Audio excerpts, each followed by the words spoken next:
Olá, paz e bem, estamos aqui com o nosso bate-papo católico. Eu vou falar da fé esquecida ou desconhecida por alguns católicos.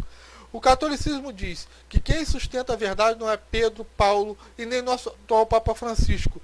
Quem sustenta a verdade é a Santa Madre Igreja, que contém a Sagrada Tradição e a Sagrada Escritura, que foi confiada pelos apóstolos e está na totalidade da Igreja, que é passada de geração por geração com a mesma autoridade. Então a autoridade que Pedro tinha lá atrás é a mesma de Francisco. Por isso a gente pode definir dogmas e ter uma fé sólida. Por isso que o católico ele acredita, né, por essa fé sólida, que Jesus Cristo é Deus, Jesus Cristo é o Senhor. Né? Jesus Cristo não é Deus apenas quando convém. A gente não é levado satanicamente a acreditar que a gente, por ser templo do Espírito Santo, a gente é automaticamente uma igreja unitária. Que uma pessoa finita pode sustentar a verdade. Porque quando essa pessoa morre, acabou a verdade. E a fé se torna subjetiva. Né? A gente não é como os protestantes que negam a sucessão apostólica. E assim eles negam a transmissão da autoridade e da verdade. Como garante a Igreja Católica. A Igreja Católica dá essa garantia. Nós temos a verdade. Né? Nós sustentamos essa verdade pelos séculos e séculos. Né? Através da sucessão apostólica. Para os protestantes, eles dizem que a Igreja é apenas um punhado de pessoas, provando que eles são intérpretes mentirosos da palavra. Como dizia São Cipriano, muito antes de Constantino.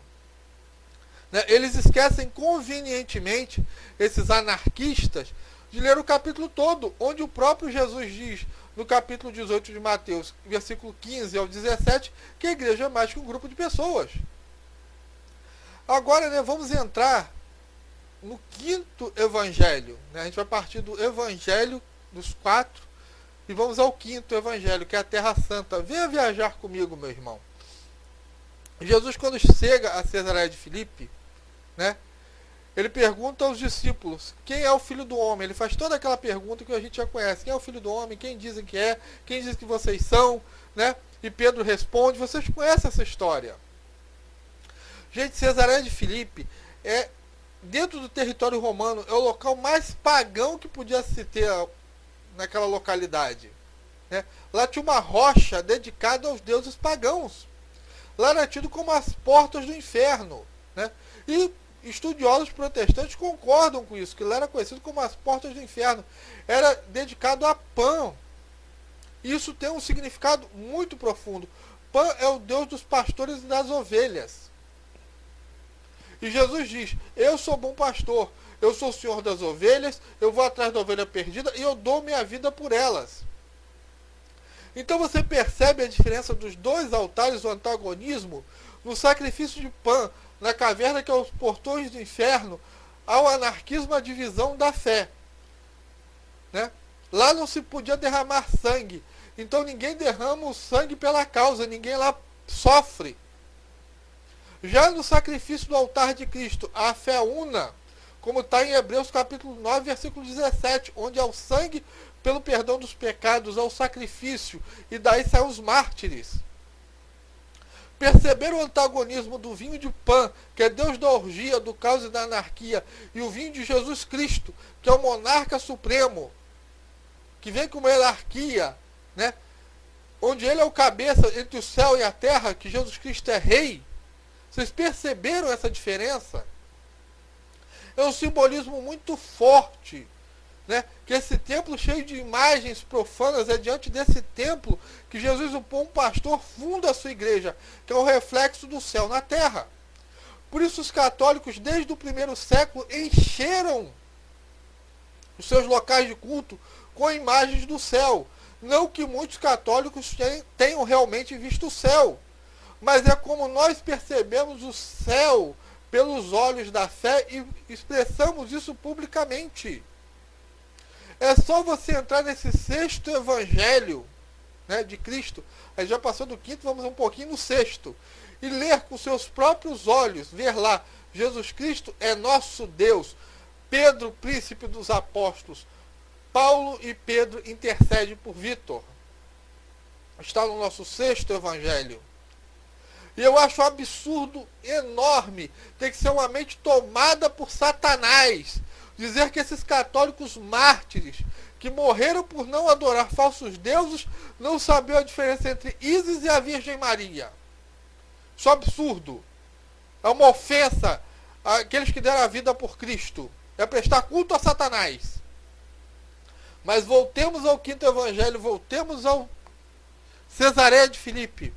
Jesus faz uma comparação entre a sua igreja e a igreja de Pan, a igreja dos pagãos, e pergunta aos apóstolos quem ele era, e Pedro responde.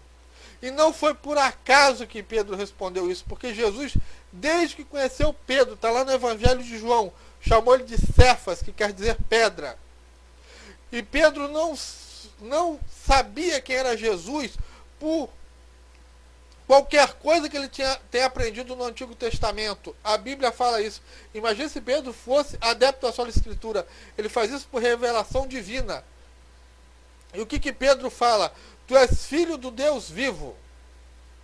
Olha, gente, dizer que é filho de Deus eu também posso dizer, você pode dizer. Mas qual é o sentido do quinto evangelho aí? Que Jesus é Filho único de Deus, está lá no nosso credo. Crê em Jesus Cristo, Filho único de Deus, unigênito de Deus, igual em substância ao Pai. Jesus Cristo que é o nosso Senhor, nosso Deus. E assim como Pedro define Jesus, Jesus define Pedro. E termina aqui essa frase, meu irmão. Tu és Pedro, e sobre esta pé. Você conhece essa frase? Todo católico conhece. O que é pedra em aramaico? Cefas. Então Jesus diz, tu és Cefas, e sobre esta cefa, em oposição à cefa pagã, eu construirei minha igreja. Em Pedro está edificada a igreja, a pedra inaugural da igreja. Né? Então, você tem essa mudança de nome. Né? Como teve lá, Abraão e Jacó mudaram de nome. Deus muda o nome de Maria para cheia de graça. Ora, como Deus conhece Maria? A cheia de graça. Então, é prestar culto ao demônio e chamar Maria de desgraçada. Mas voltemos a Cesareia de Filipe. Onde Pedro, né, recebe de Jesus a autoridade de apacentar as ovelhas. Os protestantes, né, contra a sagrada tradição, né, vem nisso, que quando Jesus entrega as chaves para Pedro, eles dizem que as chaves é o Evangelho. Gente, não tem como ser mais antibíblico do que isso. Porque se eles realmente fossem seguidores da Bíblia, da palavra, eles iam ver que Jesus está fazendo referência ao quê? Isaías 22, versículo 20 ou 24. Onde diz que aquele que recebe as chaves será um pai e terá um trono na casa de Deus. Será um mordomo mor na realeza de Cristo. Mas é por quê? Porque os protestantes pensam que a igreja é uma democracia e não uma monarquia, e não vê Cristo como rei, como nós católicos. Então o que eles fazem? Eles negam a realeza de Cristo. E por isso que eles negam que Maria é rainha de todas as gerações, proclamada bem-aventurada. Porque a Bíblia fala, é a mãe do monarca que recebe o título de rainha. E não adianta você mostrar referência bíblica para aqueles que têm Jesus apenas como Senhor e Rei apenas quando convém. Esse Jesus soberano Rei que diz que as portas do inferno, representadas pelo templo de Pan, como era conhecido na época, não prevaleceriam sobre a sua igreja. E Jesus sabia que ia para o Pai. Ele entrega as chaves para Pedro. E como eu disse, manda ele apacentar as suas ovelhas. Ele ali nomeia de forma clara o seu vice-pastor, o seu mordomo mor, seu representante da terra. Aquele que sentaria no trono e que seria um pai para os filhos da igreja. Isso dentro da mentalidade judaica. Dentro da mentalidade monárquica. E quando o mordomo mor morria, em seu lugar entrava outro, até aquela dinastia acabar. Ora, como a dinastia de Cristo é para sempre, o cargo tinha que ser passado adiante, como fala São Clemente, que foi um papa, que conheceu os apóstolos e disse, né, que foi dado como ordem a sucessão apostólica pelos apóstolos. É verdade que os outros apóstolos tinham o poder de desligar e de ligar, mas eles têm que estar ligados a Pedro, porque apenas Pedro recebeu as chaves. Então o direito de ligar e desligar e apacentar dos apóstolos está ligado à cátedra de Pedro. E eu fico impressionado como é que os protestantes leem a Bíblia e não percebem isso. Porque é só ler lá Êxodo capítulo 18, versículo 13 ao 23. Onde fala da cátedra de Moisés, que Moisés sentou para julgar o povo, ficou lá de pé julgando o povo, e depois passou uma autoridade hierárquica para as demais pessoas fazerem isso. E a cátedra de Moisés estava valendo no tempo de Cristo. Ela não morreu com Moisés, ela foi passada adiante. Porque Deus dá 3 coisas a Moisés: a palavra de Deus escrita, a tradição oral que jamais foi escrita até o século II, que a gente conhece como Mishaná e Talmud, porque os judeus há 3.500 anos atrás acreditavam que se a Torá fosse totalmente escrita, ela ia gerar livre interpretação que causaria divisão, como ocorreu no meio protestante. E Moisés recebeu autoridade para ensinar, que é praticamente infalível.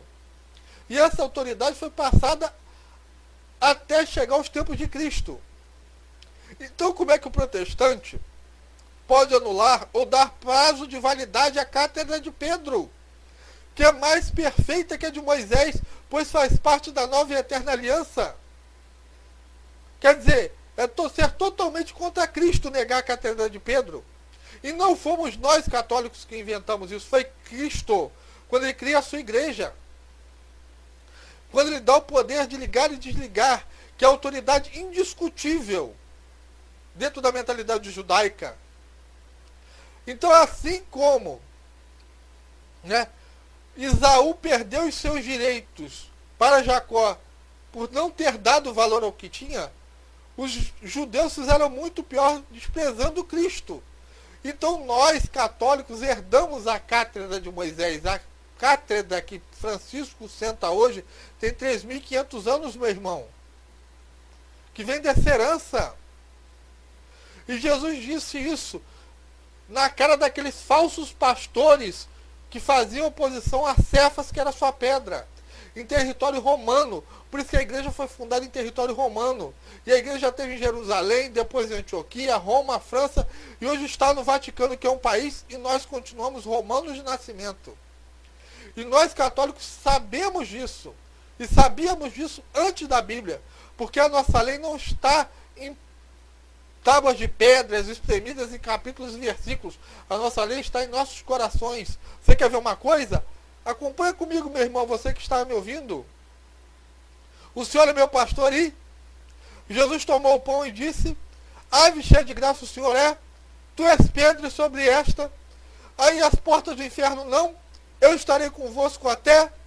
Você pode até não saber o versículo e o capítulo dessa passagem, mas você conhece ela de cor e salteado, graças à tradição apostólica que foi transmitida em cada missa, pois a fé vem pelos séculos e séculos. Paz e bem, fica com essa reflexão e amém.